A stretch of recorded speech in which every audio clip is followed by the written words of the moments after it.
Apresente o seu coração para que Ele fale com você nessa noite, Pai. Nós estamos diante de Ti, Senhor. Estamos diante da Tua presença e nós apresentamos o nosso coração agora totalmente entregue a Ti. O Senhor se fez acessível a nós por causa do Teu Filho Jesus. Obrigado, Senhor. Obrigado por essa aliança, Pai. E a nossa oração nessa hora é que o Senhor, através da Tua palavra, Pai, possa aperfeiçoar o nosso caminhar, possa trabalhar no nosso caráter, possa nos preparar para vivermos Tua vontade nessa terra, porque a Tua vontade é boa, perfeita e agradável. Que o Senhor nos abençoe nessa noite, abençoe, Pai, as pessoas que estarão talvez assistindo essa mensagem, Senhor, mais tarde, essa mensagem que está sendo gravada, que ao assistirem, Pai, também sejam tocadas pelo poder da Tua palavra, em nome de Jesus. Amém. Queridos, nós estamos às vésperas de um feriadão, chamado Feriadão do Carnaval. E certa vez eu ouvi uma frase que diz respeito ao Carnaval, e eu não me refiro àquelas pessoas de bem que estão lá dentro, porque se defende que é uma festa cultural, e existem artistas que trabalham, enfim, existem pessoas de respeito que se envolvem com isso. Não estou me referindo a essas pessoas, mas aquelas que fazem do Carnaval um momento para satisfazer todos os seus desejos de uma forma muito obscena, muito explícita. E pensando nesse tipo de pessoa, a frase diz assim: no Carnaval muitas pessoas, elas não colocam as máscaras, elas tiram a máscara. Porque ali naquele momento de extravar, de autossatisfação, às vezes elas revelam um pouco de quem elas são.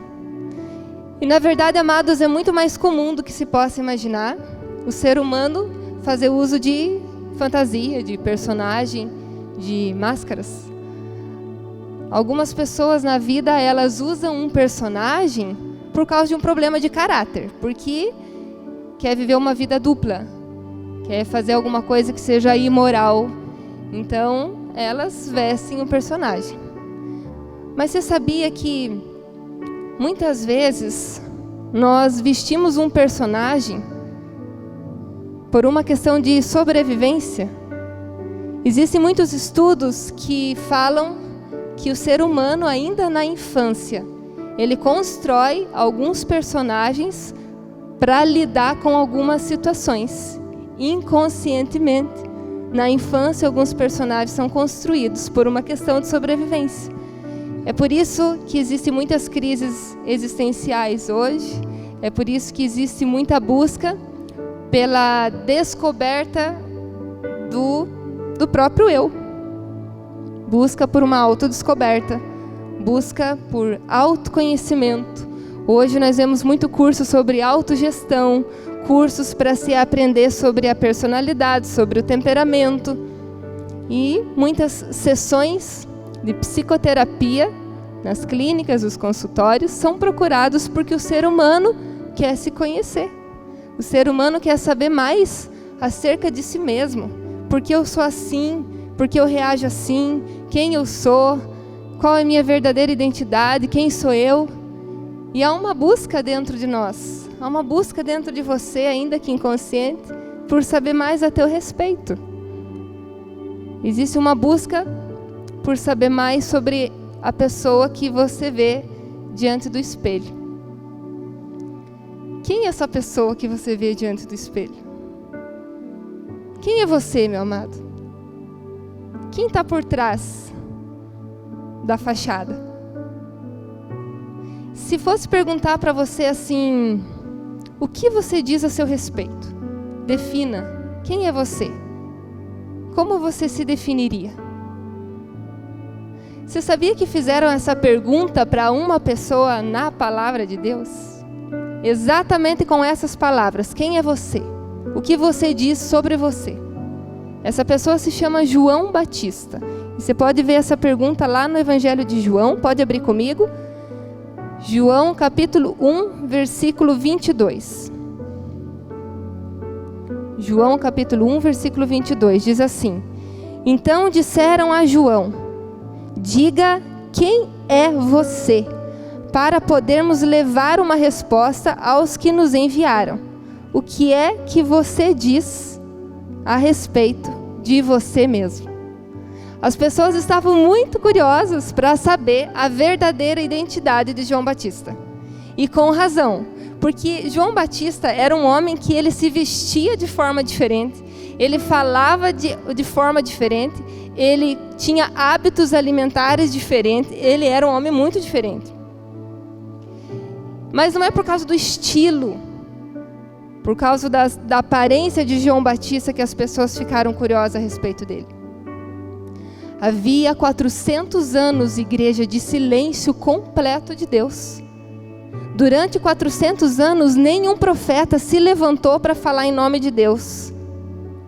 E de repente, esse homem esquisito, esse homem inusitado, ele se levanta trazendo, depois de 400 anos, uma mensagem da parte de Deus.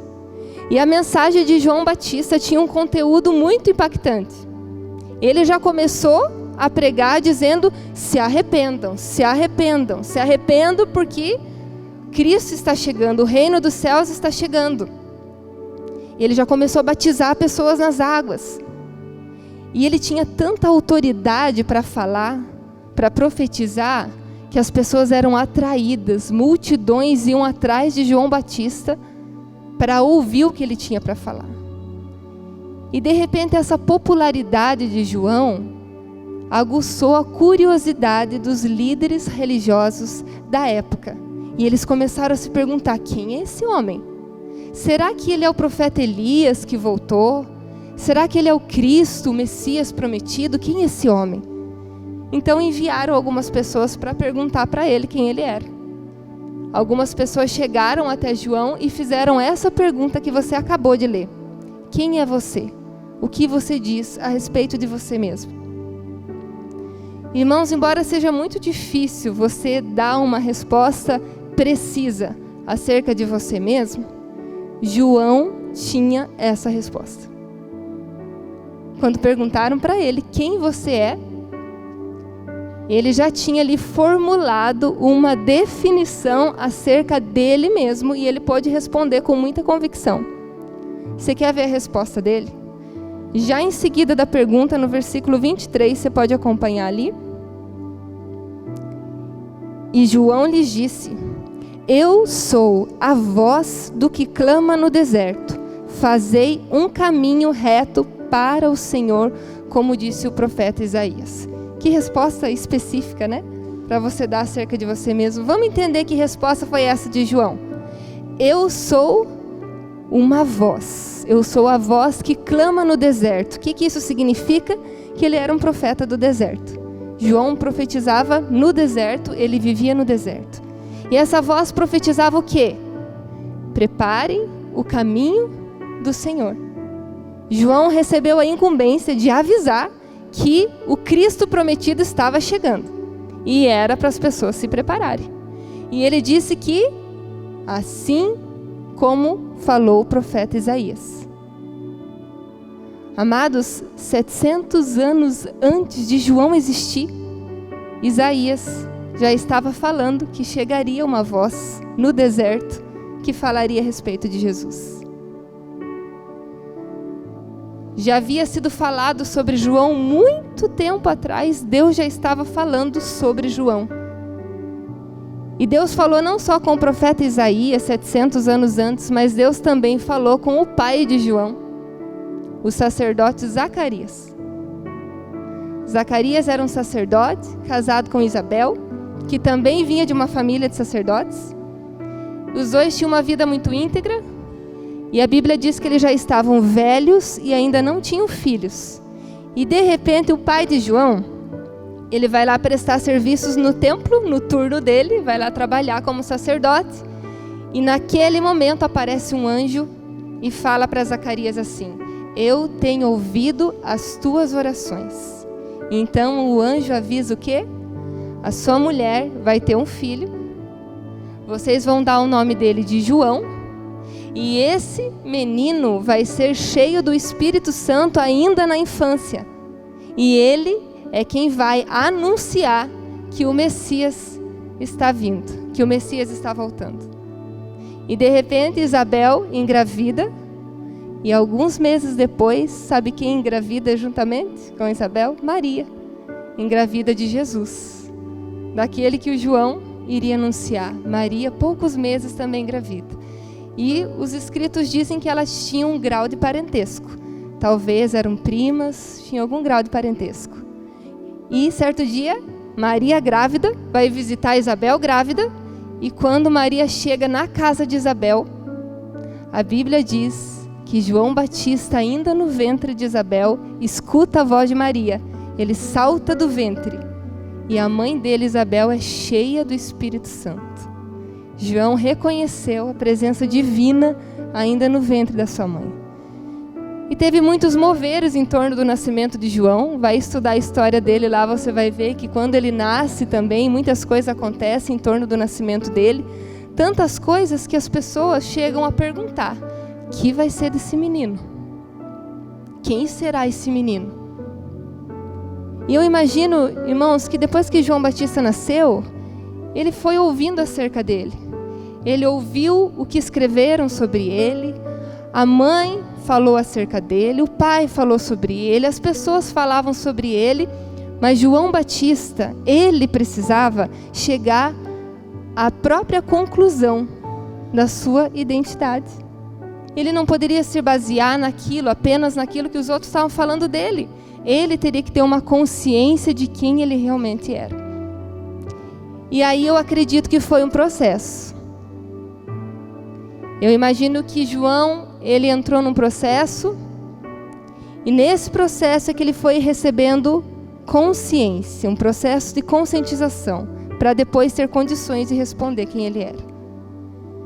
E o processo de João, ele é mais ou menos como o nosso processo também. O nosso processo de conscientização acerca de quem de fato nós somos. E nós podemos analisar o processo de João e acompanhar alguns estágios da vida dele, que são os mesmos estágios da nossa vida quando nós estamos nesse processo de conscientização da nossa verdadeira identidade. E nós vemos aqui que João, ele foi levado ainda menino para o deserto. Ainda menino, ele foi conduzido para o deserto. Não se sabe por quê. Talvez ele foi quando criança para o deserto para ser educado por um grupo do deserto. Talvez os pais dele, por já serem mais velhos, faleceram. Não se sabe ao certo, mas João foi para o deserto. E lá no deserto, amado, João entrou no seu processo de aprendizado. Porque o deserto, querido, é um pedagogo. No deserto, amados, nós tiramos as lições mais profundas da nossa vida. E é lá no deserto que João entra no seu primeiro estágio. Você sabe qual que é o primeiro estágio do deserto?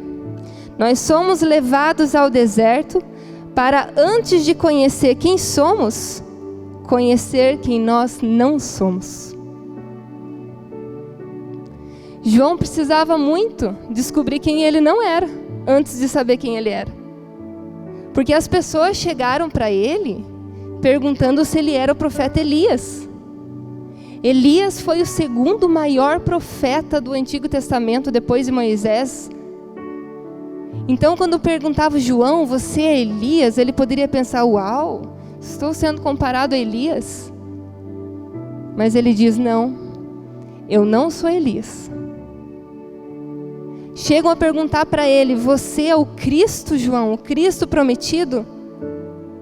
Comparam ele com o Messias. Aí Elias já virou fichinha. E João diz, não, eu não sou o Cristo. Ele aprendeu no deserto quem ele não era, para ele não tentar lá na frente ser alguém que ele não deveria ser. E no deserto, amados, nós passamos por esse estágio. Deserto é aquele período de sofrimento. Deserto são aqueles dias difíceis, aqueles dias de angústia, dias de dor, dias de dúvida, de incerteza. São dias de desilusão, de falta de perspectiva, Parece que aquilo não termina nunca, não acaba nunca. Porque essa é a visão que você tem no deserto. Você olha areia, areia, areia, areia, e parece que aquilo nunca vai acabar. Deserto é um período de escassez. É um período de sol escaldante. Mas apesar do deserto ser uma terra muito árida, é um lugar de aprendizado. Porque é lá no deserto, amados, que nós conhecemos a nossa humanidade. É lá no deserto que o Senhor nos mostra o tamanho das nossas limitações. Lá no deserto o Senhor começa a expor a nossa fraqueza. Nos momentos difíceis, o Senhor começa a nos mostrar acerca de nós mesmos, e nós começamos a perceber as nossas reações, até onde elas chegam. Nós começamos a perceber que nós somos propensos ao desânimo, propensos a desistir, a esmorecer, propensos a questionar, a duvidar, propensos a ressentimentos, a ofensas e a tantos outros sentimentos que no deserto aparecem. O deserto, amados, mostra o quanto a nossa fé ela pode ser tão vulnerável. E exatamente como o povo de Israel que passou pelo deserto, quando Deus não se manifesta do jeito que eu quero e na hora que eu quero, então eu vou lá e eu crio o meu bezerro de ouro para me levar à terra prometida do meu jeito, como se os nossos bezerros fossem nos levar até lá. Deserto é lugar de a gente aprender a nossa fragilidade, a nossa dependência. Aprender a nossa impotência, porque nós não somos nada. Nós não temos poder, amados, nem sobre a vida, nem sobre a morte. E nesses dias difíceis, o Senhor nos leva a essas conclusões. Não para nossa humilhação, mas para nossa humildade. Essa foi uma das maiores evidências da vida de João Batista. Você sabe que por ser primo de Jesus, talvez enquanto eles cresceram, primos, parentes, enfim, né? Quando eles cresceram, talvez eles tenham tido algum contato. Talvez eles se cruzaram em algum momento, pelo menos um sabia da existência do outro. Mas mesmo assim, dentro de um relacionamento, de um vínculo comum, olha como João se refere a Jesus. Ele diz assim: aquele que está vindo após mim, eu não sou digno de desamarrar as suas sandálias. Desamarrar a sandália era a tarefa de um escravo. E João diz sobre Jesus: eu não mereço nem ser chamado de escravo. João era um cara humilde. João é aquele que fala um famoso versículo que nós conhecemos: que ele cresça e que eu diminua. João diz: aquele que vem da terra é terra, aquele que vem do céu está sobre todos. Por causa da humildade de João, por saber quem ele não era, ele começou a reconhecer quem Deus era. E esse é o segundo estágio, certamente, do deserto de João. Depois que ele vê quem ele não era, ele conhece o grande Eu Sou. Esse é um dos nomes que Deus se define. Quando Moisés fala assim: Senhor, quando me perguntarem quem me enviou, eu vou falar o quê? Qual o seu nome? E Deus diz assim: diga que o Eu Sou te enviou. E é por isso esse processo de reconhecimento no deserto, porque Deus, ele se revela humilde, sabia? Porque é o humilde que é ensinável. É o humilde que vai aprender mais sobre Deus. É o humilde que vai ter as maiores revelações sobre Deus. Em Isaías 57 está escrito assim, ó: eu, Senhor Deus do universo, eu habito no lugar mais majestoso e eu habito com o humilde. É a humildade que nos leva ao reconhecimento do eu sou, o reconhecimento de Deus. É por isso que muitas pessoas, às vezes, passam por desertos antes de conhecer ao Senhor. Porque enquanto estão num período de autossuficiência, elas não conseguem reconhecer a Deus. Mas de repente elas se vêem num momento difícil da vida, então elas estão num processo onde elas passam a aprender sobre Deus, a reconhecer a Deus. E elas conhecem esse eu sou. Porque no deserto é isso que você aprende, amado. Você não tem ninguém, você só tem Ele. O deserto mostra o quanto Deus é suficiente para você, porque te faltam amigos, mas Ele não te falta. Te faltaria recursos, mas de alguma forma o Senhor te sustenta. Ele dá o maná a cada dia. Ele dá abrigo para você de dia, de noite. Ele tira a água da rocha no deserto. No deserto você conhece esse grande eu sou. No deserto você reconhece a grandeza de Deus. E a partir do momento que você começa a conhecer a Deus, a reconhecer a Deus, então você entra nesse terceiro estágio de conscientização de quem você é. Porque dentro de um relacionamento com Deus, Ele começa a falar a teu respeito. Foi exatamente quando o apóstolo Pedro, ele respondeu para Jesus quem era Jesus, que Jesus respondeu quem era Pedro.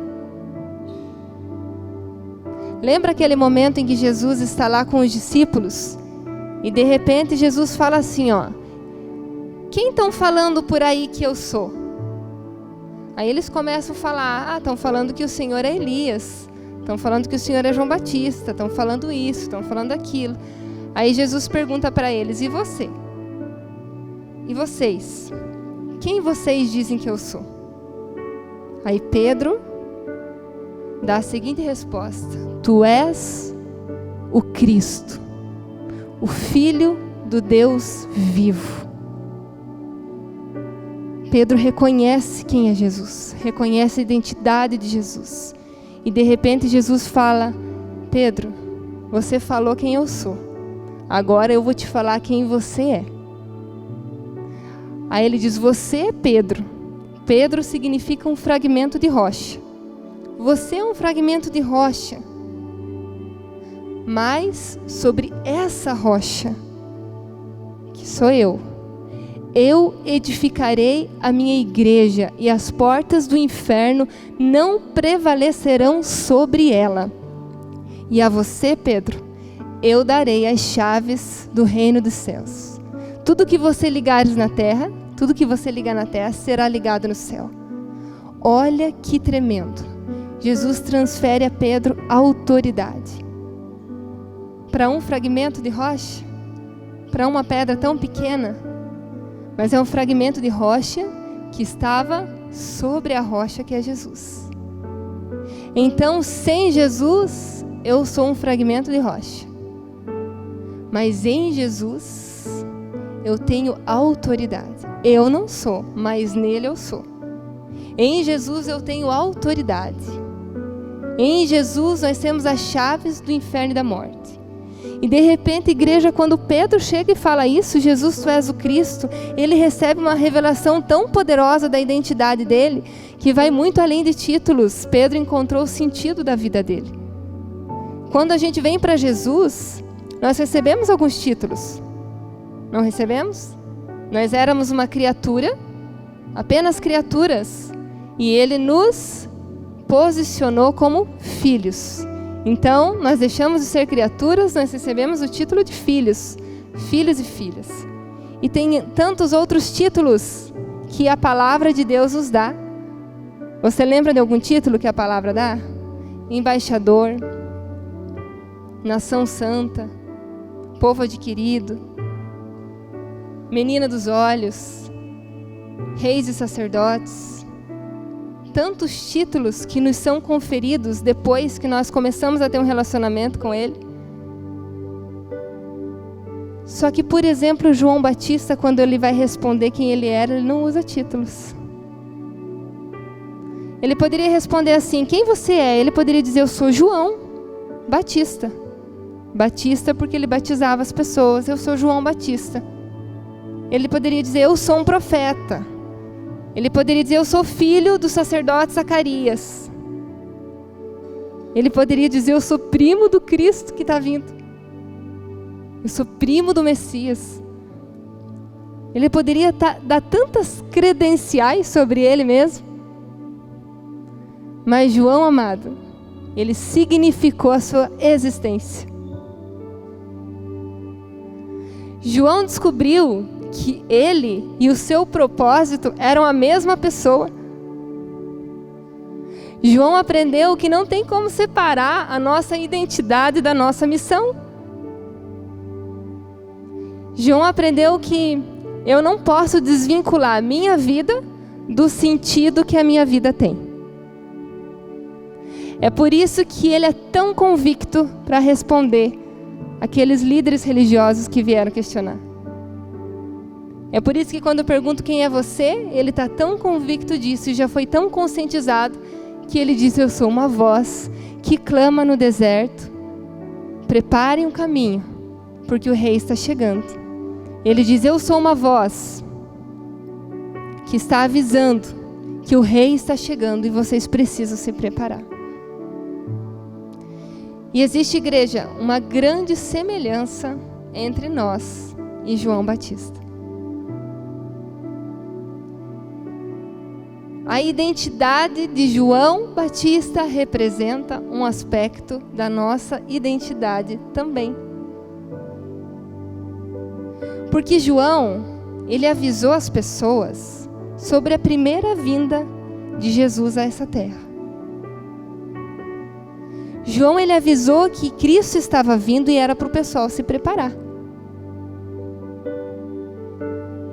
Da mesma forma, nós somos chamados a preparar o território porque Cristo vai voltar.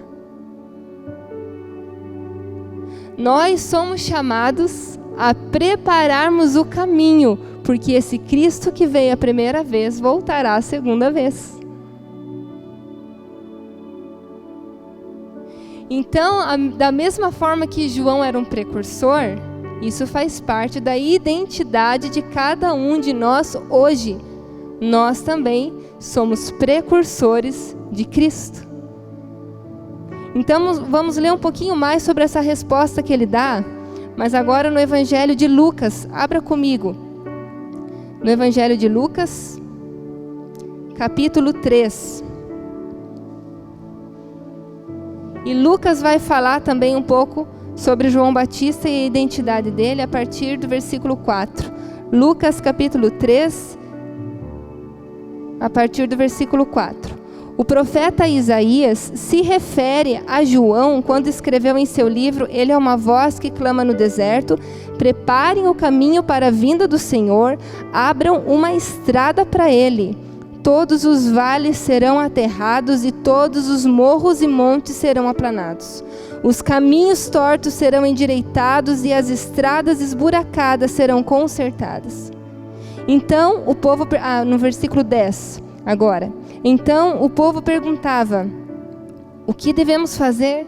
E ele respondia, João Batista respondia: quem tiver 2 túnicas, dê uma a quem não tem nenhuma. Quem tiver comida, reparta com quem não tem. Alguns cobradores de impostos também chegaram para serem batizados e perguntaram a João: mestre, o que devemos fazer? Não cobrem mais do que a lei manda, respondeu João. Alguns soldados também perguntavam: e nós, o que devemos fazer? E João responde: não tomem dinheiro de ninguém, nem pela força, nem por meio de acusação falsa, e se contentem com o salário que recebe. Até aí tá bom. João estava explicando o que seria esse preparar o caminho. João começa a explicar às pessoas que estão questionando: mas então como que vai se dar isso? É para preparar um caminho. Os vales vão ser aterrados, os terrenos acidentados vão ser nivelados. Mas e na prática, o que seria isso, João? E João começa a dar exemplos E nesses exemplos ali, João esclarece algo muito importante para nós, irmãos. João mostra que tipo de estrada Jesus gostaria de andar quando ele chegasse. Porque na antiguidade, quando um rei ele ia visitar uma província do seu reino, as pessoas preparavam a rua para que o rei passasse. E Jesus, ele está nos mostrando que tipo de rua ele gostaria de andar quando ele viesse. E nos exemplos de João, está falando de uma rua de igualdade, de generosidade, de honestidade. Igualdade porque o Evangelho, ele nivela todas as pessoas, não tem ninguém que tem mais valor do que outro. Diante do Evangelho, todos nós somos pecadores, mas todos podemos ser santos. O Evangelho não faz acepção de pessoas. Aquele homem que limpa as ruas, aquele gari que faz com muito cuidado o seu trabalho, tem o mesmo valor do que um doutor, do que uma pessoa que senta num gabinete. O Evangelho nivela as pessoas. Igualdade. O Evangelho fala de honestidade, porque João veio para tirar as máscaras das pessoas naquela época. João veio e para aqueles líderes religiosos que tinham uma falsa religiosidade, uma farsa, uma aparência, João chamou eles de raça de víboras, porque o Evangelho denuncia qualquer tipo de vida dupla. Evangelho é caráter, é honestidade. O Senhor espera andar nessa rua. O Evangelho fala de generosidade. Olha o exemplo de João aqui. Quem tiver 2 túnicas, dê uma a quem não tem. Olha a que nível está elevando, amados, a nossa compaixão. Ele não está falando para quem tem 10 túnicas, dá uma. Ele está falando para quem tem 2, dá uma. Evangelho é generosidade, Evangelho é compaixão. Essa semana eu vou perder meu galardão agora da pequena coisa que eu fiz, mas eu vou contar. Essa semana fez muito calor, não fez? Estava parecendo o deserto de João, né? Teve uns dias ali de um calor realmente excessivo. E teve um daqueles dias de muito calor que eu me lembro de estar vendo uma pessoa passando na rua, entregando panfleto, um folheto informativo, uma propaganda, não lembro. E eu vi que ela estava entregando na rua, e irmãos, era um momento assim, do ápice do calor, o momento mais quente do dia. E aquela pessoa indo de casa em casa, andando no sol. Aí eu rapidamente fui lá, enchi o copo com água, coloquei uns gelinhos ali, e falei, eu vou dar uma água para ele beber. Aí quando eu olhei, não estava mais, daí eu fui lá, correndo no outro lado do muro, estava descendo, coloquei minha cabeça lá num buraquinho. Eu falei, Senhor, não falei de Senhor, porque eu ainda não tinha visto ele de perto. Eu falei, você aceita um copo com água? Copo de água? Quando ele se aproximou, eu percebi que era um senhorzinho. Eu tinha pensado que era um adolescente, e era um senhorzinho. Aí quando ele olhou para mim, ele falou assim, moça, ninguém faz isso. E quando às vezes a gente pede um copo de água, eles acham ruim. Um copo de água. Um copo de água, amados. E o Senhor diz que quem dá um copo de água para alguém é como se estivesse dando para Ele. Eu sei, na minha consciência, para quem eu entreguei o copo de água. Mas a compaixão, ela nos leva a nos colocarmos no lugar da outra pessoa. Se fosse você, se fosse o seu pai precisando de um trabalho que se sujeitasse a isso. Quando nós olhamos as pessoas com compaixão, como o Evangelho nos ensina, nós não conseguimos reter. Nós somos generosos e generosidade precisa ser uma evidência de Jesus na nossa vida. E Jesus fala, eu tive com fome, vocês me deram de comer. Quando que nós fizemos isso, Senhor? quando vocês fizeram a alguém. Eu tive sede, me deram de beber. Eu tive nu, vocês me vestiram. Eu tive preso, fossem me visitar. De tantas maneiras, nós podemos servir. E nós podemos preparar o caminho para a chegada de Jesus, porque naquele momento, oferecendo um copo de água, era Jesus. Eu estava abrindo um caminho para que Jesus fosse até ele. Enquanto Jesus não volta de uma forma visível, nós precisamos abrir caminho para que Jesus chegue de forma invisível no coração das pessoas.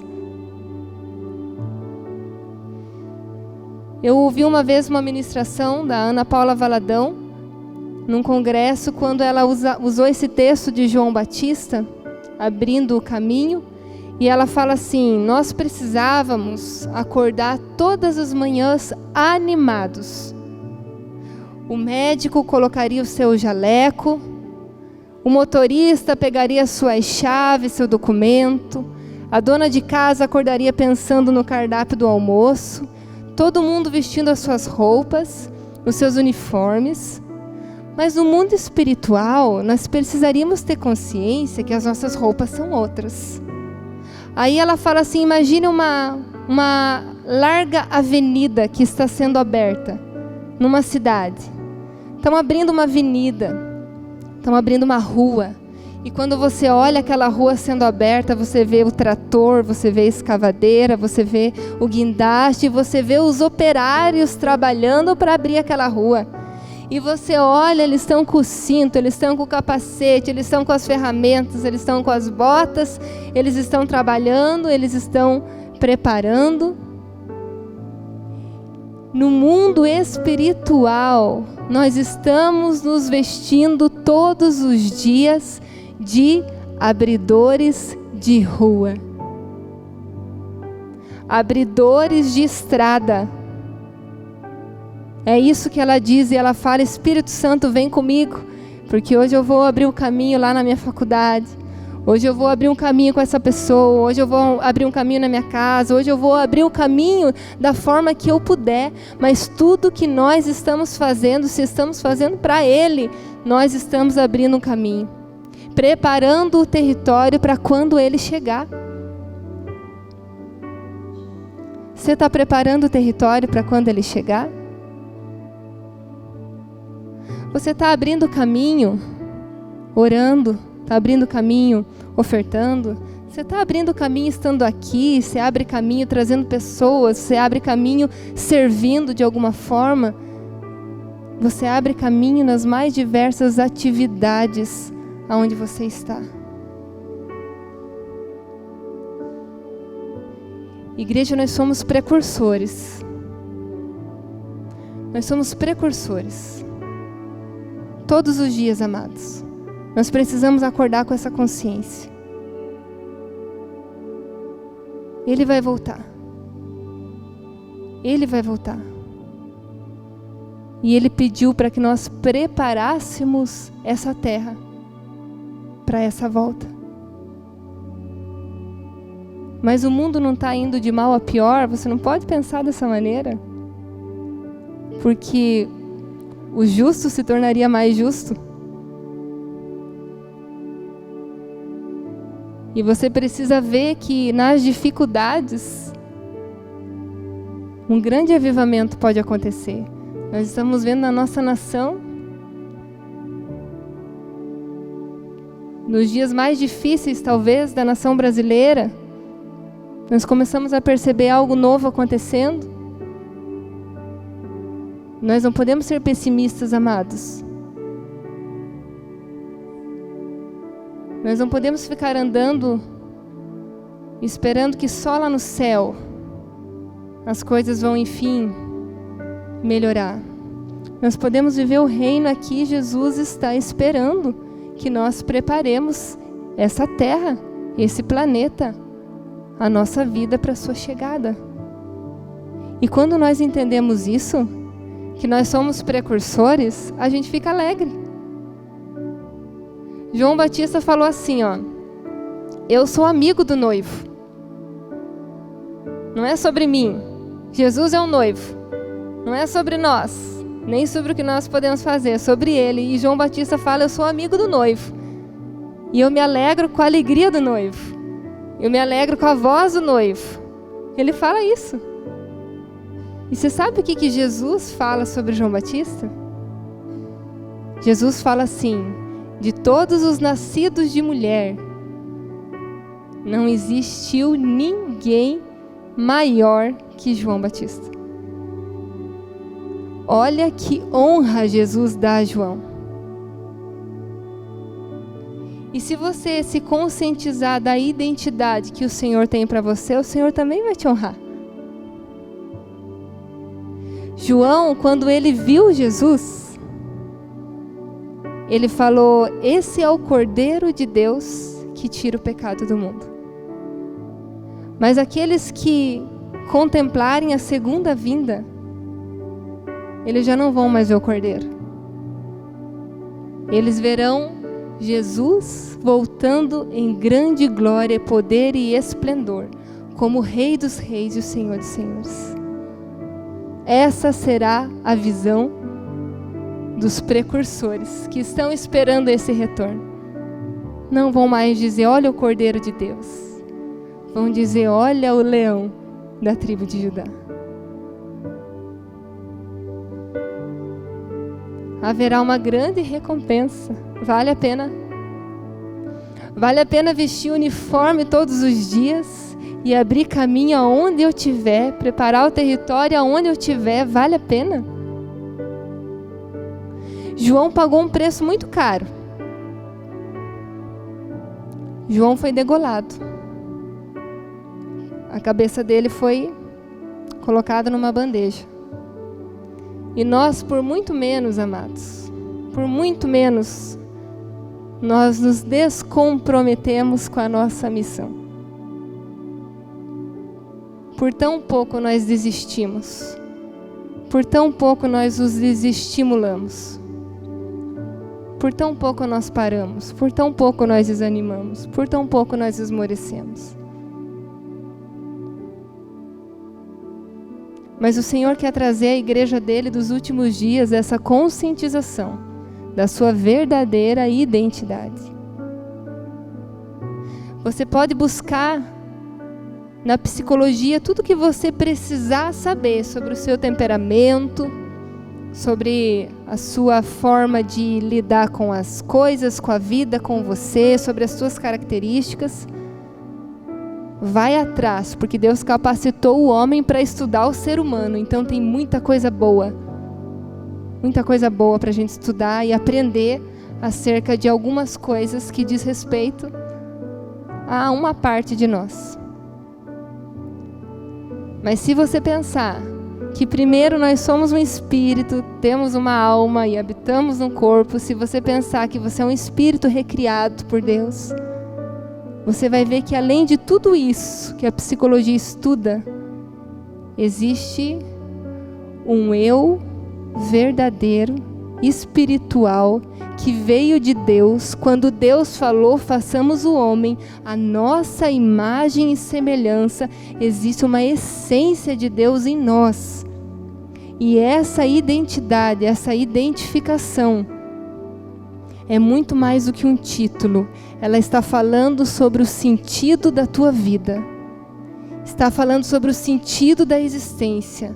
A razão da nossa peregrinação nessa terra.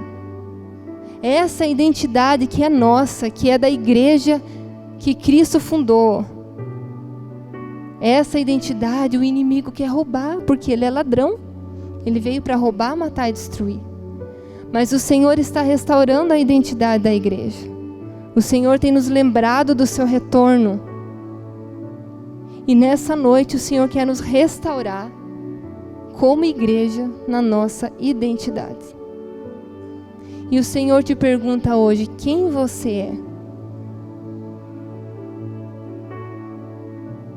Quem você é? Eu sou um adepto. Eu sou um simpatizante. Será que é essa a resposta que o Senhor espera ouvir de nós? Talvez você não passou pelos estágios, pelo processo de conscientização, mas você pode nessa noite entender que você foi chamado por Deus para algo maior do que você possa imaginar. E isso é um grande privilégio. Quem você é? Talvez quando você era criança, assim como João Batista, você também foi levado ao deserto. Talvez você passou por desertos na tua infância, passou por tantas coisas ainda quando criança, ou durante a tua vida, tua juventude, tua adolescência. Andou por terras muito áridas.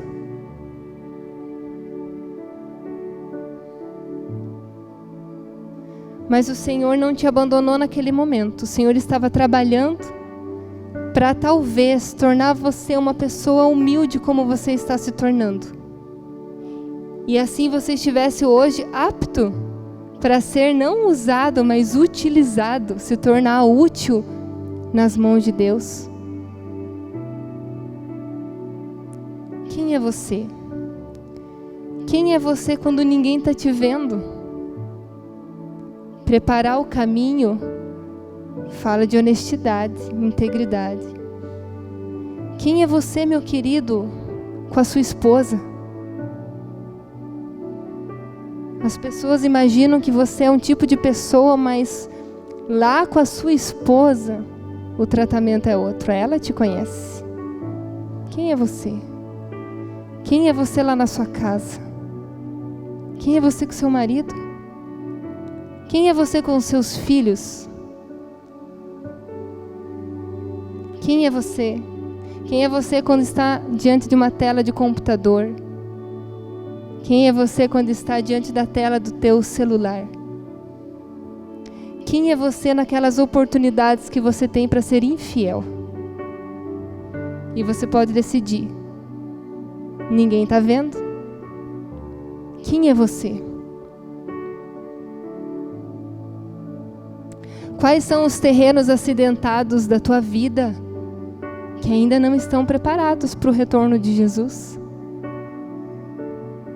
Quais são os vales, os buracos, os outeiros, as montanhas, os montes? O que precisa ser derrubado, nivelado na tua vida, dentro do teu coração, para preparar esse caminho para essa vinda de Jesus? Eu gostaria que você fechasse os seus olhos nessa hora. E que antes de nós fazermos uma outra oração, se o território do teu coração ainda não está preparado para que Jesus venha, se o território da tua vida ainda não está nivelado para o retorno de Jesus, para um encontro com Jesus, abre com tudo essa rua agora, amado. Peça para o Senhor agora os equipamentos, as ferramentas, o uniforme, a graça, para que você consiga, em nome de Jesus, abrir esse caminho para que Jesus venha. Preparar a terra do teu coração para que Jesus venha. Fala com Ele nessa hora. Fala com Ele nessa hora. Deixa o Senhor denunciar. Deixa o Senhor expor para você mesmo. O Senhor te pergunta quem você é. O que você poderia responder para Ele agora? O que você poderia responder? Deixa o Senhor restaurar a tua identidade. Senhor, em nome de Jesus, o Senhor conhece o coração de cada filho teu. O Senhor conhece a história de cada filho teu. O Senhor conhece, Pai, o passado, os desertos por onde cada um andou ou tem andado. E nós estamos todos aqui dentro de um processo, Pai. Cada um de nós em uma altura do processo. E o Senhor sabe onde nós estamos. E nessa hora, Pai, diante de uma promessa que o Senhor fez, que o Senhor haveria de voltar, E o Senhor espera esse caminho preparado para a tua volta diante dessa promessa. Nós queremos agora pedir que o Senhor nos ajude, Pai. Pedir que o Senhor nos perdoe, Senhor. Pedir que o Senhor nos restaure. O Senhor sabe onde nós estamos em falta, Pai. O Senhor conhece as nossas fraquezas, Senhor. O Senhor sabe, Pai, o nosso descomprometimento com a missão, Pai. Quantas vezes o Senhor tem nos lembrado do nosso chamado? Quantas vezes o Senhor tem falado à tua igreja, Pai? Mas nós esquecemos do propósito e nós separamos o propósito de nós. Quando viver para ti é o sentido dessa existência. Que nessa noite, Deus, a tua igreja encontre esse sentido. E ela seja restaurada na identidade que ela precisa ter diante de ti. Nos ajude, Deus. Nos perdoe, Senhor. Mas nós ainda estamos em tempo. Não sabemos quanto tempo temos, mas nós ainda estamos em tempo. Eu queria convidar você para nessa hora se colocar de pé. Nós vamos continuar em espírito de oração. Vamos apenas cantar essa canção que fala que Jesus, ele tem poder para salvar. Que Jesus, ele é a luz. João Batista falava muito sobre isso. Sobre ele é a luz dos homens. E eu queria pedir a Deus que você fizesse, igreja, que você fizesse dessa canção uma invocação mesmo sobre nós, uma invocação sobre a igreja, uma invocação sobre a tua identidade, sobre a identidade da igreja, e que você também fizesse uma invocação sobre os territórios que estão próximos de nós, a tua família, os teus vizinhos, essa cidade, Canoinhas. Que você comece em espírito a atrair o céu para a terra e que Canoinhas, em nome de Jesus, seja um terreno preparado para a chegada de Jesus. Vamos nos unir nisso?